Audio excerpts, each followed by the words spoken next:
Hey guys, welcome back to the AR YouTube channel. और Boeing 747 का एक विशाल विमान 35,000 फीट के एल्टीट्यूड से अचानक गायब हो गया। जब एक सर्च टीम को भेजा गया तब उसे पता चला कि प्लेन के सैकड़ों टुकड़े समुद्र में बिखरे पड़े हैं। पर कैसे? दोस्तों, ये एक ऐसा केस था जिसे सॉल्व करने में इन्वेस्टिगेशन की टीम को कुछ भी हाथ नहीं लगा सिवाय नाकामयाबी के। फाइनली इस केस को सॉल्व करने के लिए बोइंग 747 के 22 साल के इतिहास को लाके रख दिया गया और फिर जो नतीजा सामने निकल के आया उस पर यकीन करना मुश्किल हो गया। क्या थी पूरी कहानी, आइए समझते हैं विस्तार से इस वीडियो में। ताइवान इंटरनेशनल एयरपोर्ट बोइंग 747 का एक विमान चाइना एयरलाइन फ्लाइट 611 उड़ान की तैयारी कर रहा था। प्लेन में 206 यात्रियों के साथ साथ 19 क्रू मेंबर्स भी मौजूद थे। इस प्लेन को समुद्र से होते हुए हांगकांग इंटरनेशनल एयरपोर्ट में जाकर लैंड करना था। इन 206 पैसेंजर्स में से कुछ स्कूल के बच्चे भी शामिल थे। प्लेन का सारा इंस्पेक्शन हो जाने के बाद फ्लाइट 611 को टेक ऑफ करने की इजाजत मिल गया। शाम के करीब 3:05 में फ्लाइट 611 ताइवान इंटरनेशनल एयरपोर्ट से उड़ान भरा। इसके बाद ये समुद्र से होते हुए हांगकांग की ओर चल पड़ा। इस प्लेन में 3 पायलट्स मौजूद थे। इन सबके पास 10,000 से भी अधिक फ्लाइट आवर का एक्सपीरियंस था। प्लेन में सब कुछ ठीक चल रहा था। धीरे धीरे ये 35,000 फीट के एल्टीट्यूड में भी पहुंच गया। ATC लगातार प्लेन को रडार में ट्रैक करते हुए पायलट से कम्युनिकेट करके उन्हें रास्ता दिखा रहे थे। तभी अचानक उड़ान के करीब 30 मिनट बाद ये प्लेन रडार से गायब हो गया। साथ ही साथ कम्युनिकेशन भी टूट गया और फिर दोबारा कभी भी फ्लाइट 611 से संपर्क स्थापित नहीं किया जा सका। अब ATC को भी पता चल चुका था कि फ्लाइट 611 के साथ जरूर कुछ बुरा हो चुका है। तुरंत ही लास्ट लोकेशन को ट्रैक करके एक सर्च प्लेन C-130 को भेजा गया। वहां जाने के बाद जो नजारा दिखाई दिया उसने सबको हिला के रख दिया। समुद्र में प्लेन का फ्यूल फैला हुआ था और प्लेन के सैकड़ों टुकड़े पानी में तैरता हुआ दिखाई दे रहा था। प्लेन का ये हाल देखकर उसमें बैठे पैसेंजर्स का क्या हाल हुआ होगा, ये सोच के ही डर लगता है। इस घटना को किसी भी तरह के शब्दों में बयान नहीं किया जा सकता। कुछ ही देर बाद रेस्क्यू टीम घटनास्थल पर पहुंच गई। 225 लोगों में से किसी की भी जान बचने की कोई भी उम्मीद नहीं थी। 225 लोगों की उम्मीदें, उन स्टूडेंट्स के सारे सपने एक पल में मानो चूर चूर हो गया। समुद्र से एक एक करके डेड बॉडीज को निकाला जाने लगा, लेकिन 175 डेड बॉडीज का ही पता चल पाया। बाकी बचे लोग प्लेन के मलबे के साथ समुद्र की गहराइयों में कहीं खो गए। धीरे धीरे एक एक करके प्लेन के सभी मलबे को समुद्र से निकाला गया। अब वक्त था ये पता लगाने का कि ये हादसा आखिर कैसे हुआ, कौन जिम्मेदार था इस भयानक घटना के पीछे।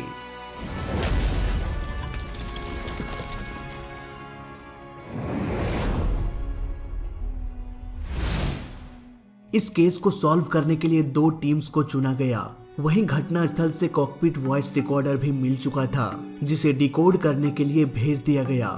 टीम 1 प्लेन में क्रिमिनल एक्टिविटी की जांच करने लगा। कहीं कोई टेररिस्ट ने प्लेन में बॉम्ब ब्लास्ट तो नहीं किया।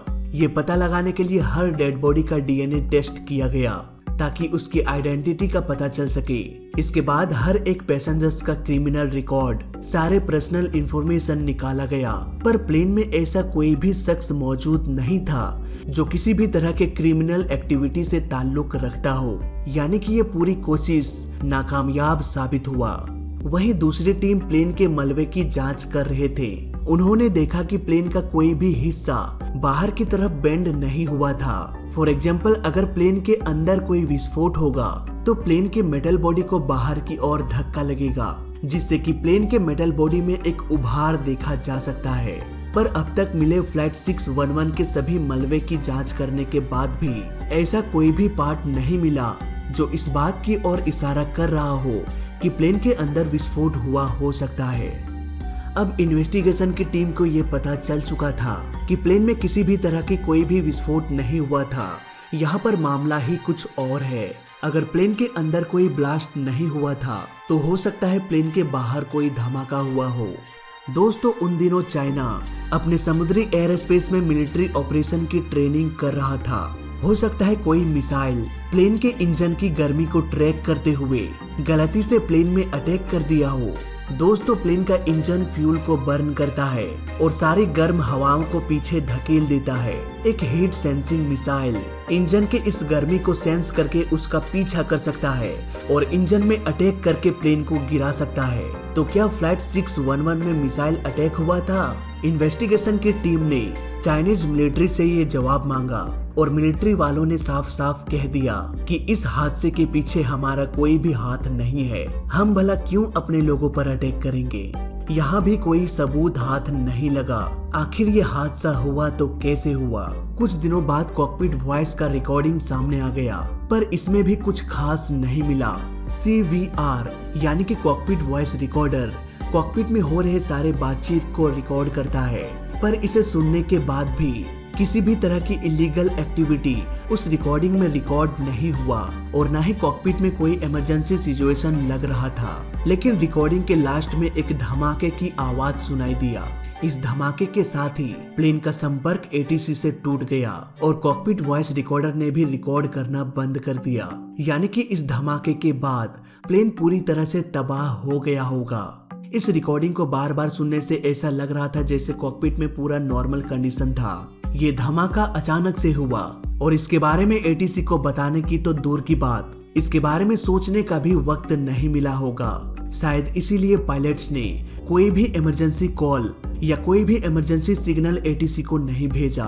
इन्वेस्टिगेशन की टीम घूम फिर के बस उसी सवाल पर आ खड़े होते कि आखिर ये धमाका क्या था। न कोई बॉम्ब अटैक, न ही कोई मिसाइल, कोई भी ऐसा सबूत नहीं मिल रहा था जो फ्लाइट 611 के अनसुलझे राज से पर्दा उठा सके।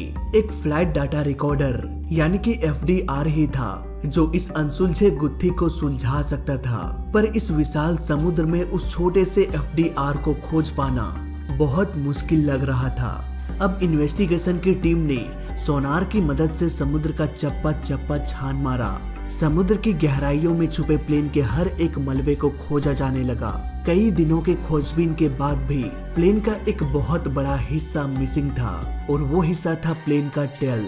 घटना स्थल से 180 किलोमीटर दूर प्लेन का वो मिसिंग पार्ट भी मिल गया। प्लेन का कॉकपिट, फ्यूजलेस, लैंडिंग गियर, प्लेन का टेल, इन सबके मलबे के लोकेशन को पॉइंट आउट करने के बाद एक बहुत बड़ा राज सामने आ गया और वो था प्लेन का टेल। पर कैसे और कौन सा राज?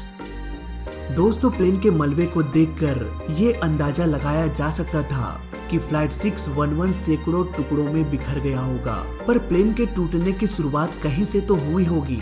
हो सकता है सबसे पहले प्लेन का विंग टूटा होगा या फ्यूजलेज या फिर टेल। इसका पता लगाने के लिए एक सिंपल से टेक्निक का इस्तेमाल किया गया।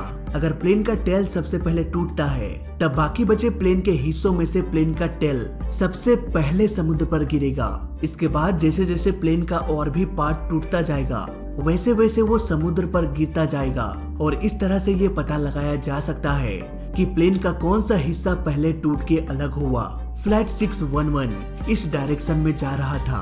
प्लेन का टेल यहाँ पर मिला था। इसके कुछ किलोमीटर आगे फ्यूजलेज के कई सारे टुकड़े मिले। वहीं प्लेन का कॉकपिट टेल से करीब 120 किलोमीटर दूर मिला। अब इन्वेस्टिगेशन की टीम इस नतीजे तक पहुंच चुके थे कि हो ना हो प्लेन का टेल ही सबसे पहले टूटा होगा। इसके बाद एक एक करके प्लेन हजारों टुकड़ों में बिखर गया। पहली बार एक पुख्ता सबूत मिला। उधर फ्लाइट डाटा रिकॉर्डर का अब भी कुछ पता नहीं चल पाया। अब प्लेन के टेल के हर एक मलबे को बारीकी से जांच किया जाने लगा। तब जाके उन्हें प्लेन के टेल में एक बहुत बड़ी खामी नजर आई। दोस्तों जब कोई स्ट्रॉन्ग मेटल दो टुकड़ों में टूटता है तो नॉर्मली ये एक सीध में टूटता है, लेकिन अगर वो मेटल क्रैक हो जाए तो जिधर से भी क्रैक हुआ है वो मेटल भी उसी के अकॉर्डिंग टूटेगा। इन्वेस्टिगेशन की टीम को भी कुछ ऐसा ही क्रैक्स मिला और मेटल का टूटने का क्रम भी इन्हीं क्रैक्स के अनुसार ही था।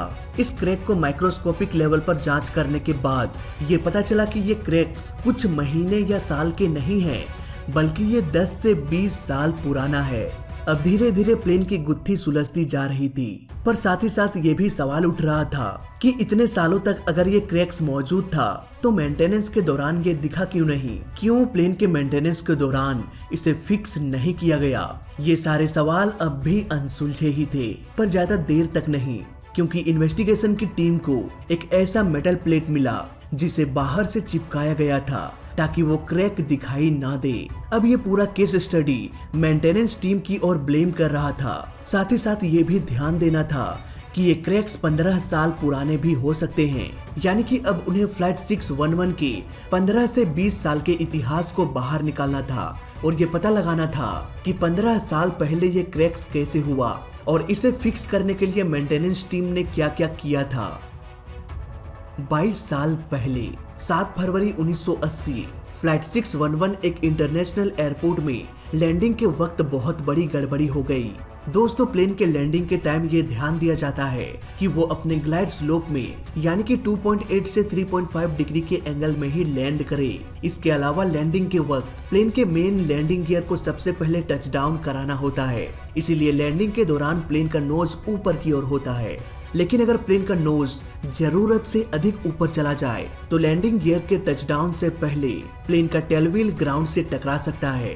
प्लेन के टेल में एक छोटा सा व्हील होता है जो लैंडिंग या किसी तरह के वेट को झेलने के लिए नहीं होता है, बस इसमें एक सेंसर लगा होता है।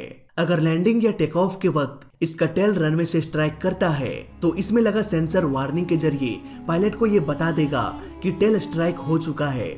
इसलिए फ्लाइट को रद्द करके जितना जल्दी हो सके प्लेन को लैंड करा दे। इसके बाद प्लेन को मेंटेनेंस के लिए भेज दिया जाएगा। वहां पर डैमेज के अनुसार प्लेन के टेल को भी रिप्लेस किया जा सकता है। 7 फरवरी 1980 में फ्लाइट 611 के लैंडिंग के दौरान प्लेन का नोज अधिक ऊपर होने की वजह से इसका टेल ग्राउंड से रगड़ खाने लगा। हालांकि ये प्लेन लैंड कर गया, लेकिन इस रगड़ के कारण प्लेन के टेल में एक छोटा सा क्रैक हो गया। अब इस प्लेन को मेंटेनेंस के लिए भेजा गया।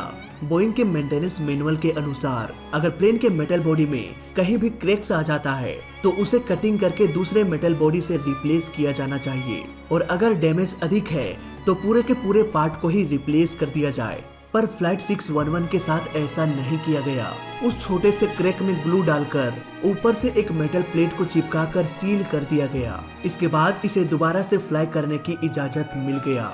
समय के साथ साथ ये छोटा सा क्रैक बड़ा होता गया और ऊपर लगे कवर के कारण वो बढ़ता हुआ क्रैक दिखाई नहीं दे रहा था। और फिर करीब 22 साल बाद वो छोटा सा क्रैक अब बड़ा होकर इस काबिल बन चुका था कि पूरे के पूरे टेल को ही उखाड़ फेंके। तो आइए चलते हैं एक बार फिर से उड़ान के 30 मिनट बाद।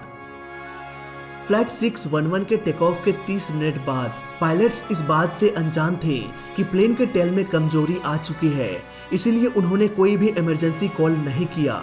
फिर अचानक प्लेन का टेल उखड़ गया, जिसकी आवाज रिकॉर्डिंग के अंत में भी सुना जा सकता है। इसके बाद प्लेन कई टुकड़ों में बट गया। अब क्योंकि इस स्ट्रक्चरल फेलियर के कारण हवा में ही प्लेन के टुकड़े टुकड़े हो चुके थे, किसी तरह का कोलिजन नहीं हुआ था, इसलिए प्लेन में आग नहीं लगी और इन्वेस्टिगेशन की टीम को बर्निंग का कोई भी सबूत नहीं मिला। इसके तुरंत बाद ही पूरी दुनिया में बोइंग 747 को बैन कर दिया गया, जब तक कि इस घटना का कारण पता ना चल जाए। इस घटना ने इन्वेस्टिगेशन की टीम के नाक में दम कर रखा था, पर फाइनली इसे सॉल्व कर लिया गया। चाइना के मेंटेनेंस टीम ने भी ये एक्सेप्ट किया कि हाँ, हमसे गलती हुई थी, पर अफसोस उस गलती की सजा 225 बेकसूर लोगों की जान देकर चुकाई गई। तो फिलहाल इस वीडियो में अभी तक के लिए बस इतना ही। वीडियो अच्छा लगा तो लाइक कर देना, बुरा लगा तो डिसलाइक कर देना, और दोनों ही केस में चैनल को सब्सक्राइब कर देना, क्योंकि इस चैनल में सीखने के लिए बहुत कुछ है। तो मैं मिलता हूँ आपसे अगली वीडियो में, तब तक के लिए देखते रहिए और सीखते रहिए। जय हिंद, वंदे मातरम।